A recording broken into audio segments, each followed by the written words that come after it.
కాకినాడ జిల్లాలో 7 శాసనసభ నియోజకవర్గాలు. ఇందులో జనసేన నుంచి 2, టీడీపీ నుంచి 5 ఎమ్మెల్యేలు ప్రాతినిధ్యం వహిస్తున్నారు. వీరిలో ఓ ఎమ్మెల్యే సకుటుంబ సపరివార సమేతంగా రాజకీయం చేస్తున్నారా? ఆయన తీరుతో జిల్లాలో అధికారులు తలలు పట్టుకుంటున్నారా? ఆ ఎమ్మెల్యే కుటుంబం పెత్తనం నుంచి తమను రక్షించాలంటూ వ్యాపారులు సైతం కన్నీరు పెట్టుకుంటున్నారా? చివరికి ఎమ్మెల్యే వ్యవహారంపై అధిష్టానానికి వరుస ఫిర్యాదులు వెళ్లడంతో అధిష్టానం కూడా సీరియస్ అవుతోందా? ఇందుకు ఎవరా ఎమ్మెల్యే, ఏంటా కథ? Let's watch the story.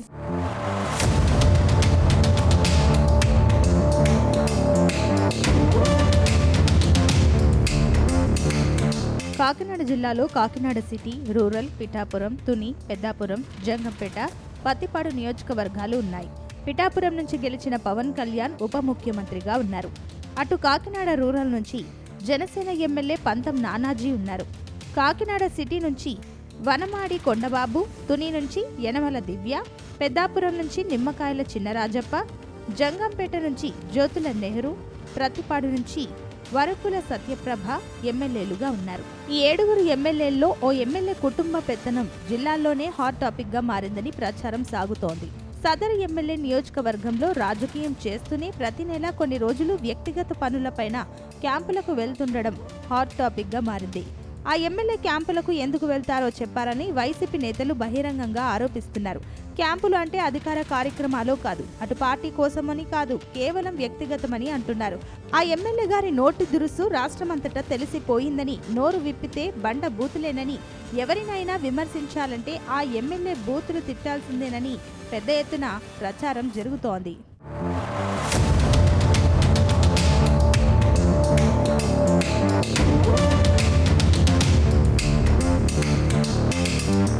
మరోవైపు ఎమ్మెల్యే గారి అబ్బాయి పంచాయతీ కార్యదర్శి, వీఆర్ఓ మొదలు నియోజకవర్గంలో పనిచేసే అధికారులు, సిబ్బంది బదిలీల వ్యవహారం చూస్తారని తెలుస్తోంది. అలాగే ఆర్థిక వ్యవహారాలన్నీ కూడా ఆయన చక్కబెడతారని టాక్. పార్టీ ఆవిర్భావం నుంచి పనిచేస్తున్న కార్యకర్తలు చెప్పిన విషయాన్ని కూడా పట్టించుకోకుండా ఏ అధికారిని ఎక్కడ నియమించాలి, ఎవరిని బదిలీ చేయాలి, ఎవరిపై వేటు వేయాలి అన్నీ ఆయనే చేస్తారట. నేరుగా ఆయనే జిల్లా అధికారులకు ఫోన్ చేసి ఆదేశాలు జారీ చేస్తారట. నియోజకవర్గంలో పనిచేయాలంటే ఎమ్మెల్యే కాదు, వాళ్ళ అబ్బాయి దయ కావాలని సిబ్బంది చెవులు కొరుక్కుంటున్నట్లు టాక్. ఇక ఎమ్మెల్యే గారి మేనల్లుడు మద్యం షాపులు, బార్లు, రియల్ ఎస్టేట్ అన్నీ ఆయనే చూస్తారట. ప్రతి నెల మద్యం షాపుల నుంచి మామూలు ఇవ్వకపోతే ఆ షాపుపై ఎక్సైజ్ అధికారులతో దాడులు చేయిస్తారట. గతంలో ఆ ఎమ్మెల్యే నియోజకవర్గంలో జనసేన నేతకు చెందిన ఓ మద్యం షాపు యజమాని డబ్బులు ఇవ్వలేదని దాడులు చేయించారు. షాపు మోయించాలని ఆదేశాలు ఇచ్చారని అప్పటికీ ప్రచారం ఉంది. 4 రోజులు నానా ఇబ్బంది పెట్టిన తర్వాత వారు ముడుపులు చెల్లించారని, అనంతరం ఇది సెటిల్ అయ్యిందని చెప్పుకుంటున్నారు. పలు బ్రాందీ షాపులలో ఆయనకు వాటాలు ఉన్నాయని, వాటా అంటే పెట్టుబడి పెట్టింది కాదు, ఎమ్మెల్యే పేరు చెప్పి గుడ్విల్ కింద మరీ తీసుకుంటున్నారట. అలాగే ఓ బార్పై ఎమ్మెల్యే గారి మేనల్లుడు చేసిన దాడి, వేధింపులు తట్టుకోలేక చివరికి అధికారులు ఆ బార్పై కేసు పెట్టి సీజ్ చేశారని కూడా నియోజకవర్గాలలో ప్రచారం జరుగుతోంది.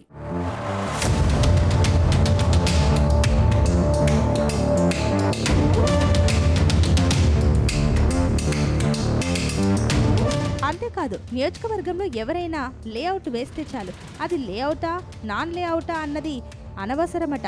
సామాజిక స్థలంలో కొంత ఆయనకు కేటాయించడంతో పాటుగా కనీసం 10 లక్షలు ఇవ్వాలని రియల్టర్లు కన్నీరు పెట్టుకుంటున్నారట.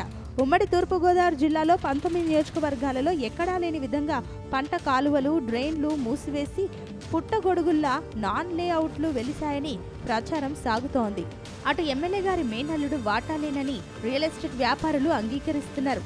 స్థలం ఇవ్వాలి, మామూలు ఇవ్వాలి, ఇవన్నీ తాము ఎక్కడి నుంచి తేవాలి, అందుకే ప్రభుత్వ స్థలం కలిపేస్తున్నామంటున్నామని బహిరంగంగానే చెప్తున్నారట. ఎమ్మెల్యే గారి కార్యక్రమాలకు ఏ మీడియా సంస్థను పిలవాలి, ఎవరికి సమాచారం ఇవ్వాలి, ఎవరికి సమాచారానికి దూరంగా ఉంచాలి, ఎవరికి లీకులు ఇవ్వాలి, ఇవన్నీ కూడా మేనల్లుడు గారే చూసుకుంటున్నారట. ఇక సదరు ప్రజాప్రతినిధి సోదరు మరో తరహాలో పెత్తనం చేస్తారని ప్రచారం సాగుతోంది. డిఆర్డీఏ, వెలుగు, ఐసీడీఎస్ విభాగాల్లో ఆమె చెప్పిందే చేయాలని ఆదేశాలున్నాయట. ఉద్యోగులు ప్రతిరోజు వెళ్లి కలవాలట. అలాగే ఈ సంస్థలకు సంబంధించి భారీ ఎత్తున కాంట్రాక్టులు కూడా ఆమె చూస్తున్నారని ఆ శాఖ అధికారులే అంగీకరిస్తున్నారు. కొన్ని కాంట్రాక్టులు తప్పక ఇవ్వాల్సి వస్తుంది, లేదంటే తమ ఉద్యోగాలు ఉండవని వారు కన్నీళ్లు పెట్టుకుంటున్నారు. ఎమ్మెల్యే గారి మరో బావ కూడా నియోజకవర్గంలో జరుగుతున్న పలు పనుల్లో వేలు పెడుతూ చిలక కొట్టుడు కొడతారని ఆ పార్టీ కార్యకర్తలే అంగీకరిస్తున్నారు.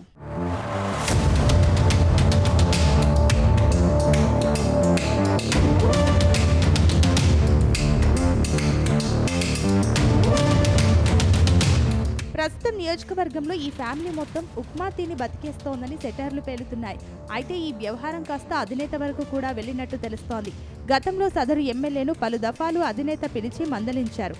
తీరు మార్చుకోవాలని ఆదేశించారు కూడా. ఇదే ఆఖరి ఛాన్స్, ఇక టికెట్ కూడా లేదని చెప్పేశారట. దీంతో ఎలాగో టికెట్ ఉండదు, పోటీ చేసేది ఉండదు, దీపం ఉండగానే ఇల్లు చక్కబెట్టుకోవాలని ఎమ్మెల్యే గారు కుటుంబ సభ్యులు పూర్తి స్థాయిలో నియోజకవర్గాన్ని దున్నేస్తున్నారట. ఆవు చేన్లో మేస్తే దూడ గట్టున మేస్తుందా అన్న సామెత చందాన ఎమ్మెల్యే గారు వారి కుటుంబం ఇలా వ్యాపారాలు చేస్తే తామెందుకు ఊరుకోవాలని కేడర్ కూడా ఇదే తరహాలో పనిచేస్తున్నారని ప్రజలు ఆరోపిస్తున్నారు. ఎవరికి వారే మట్టి తవ్వకాలు, అమ్మకాలు, భూముల కబ్జాలు, మహిళలను వేధించడం వంటివి చేస్తూ ఆదర్శంగా నిలుస్తున్నారని ప్రతిపక్షం విమర్శిస్తోంది.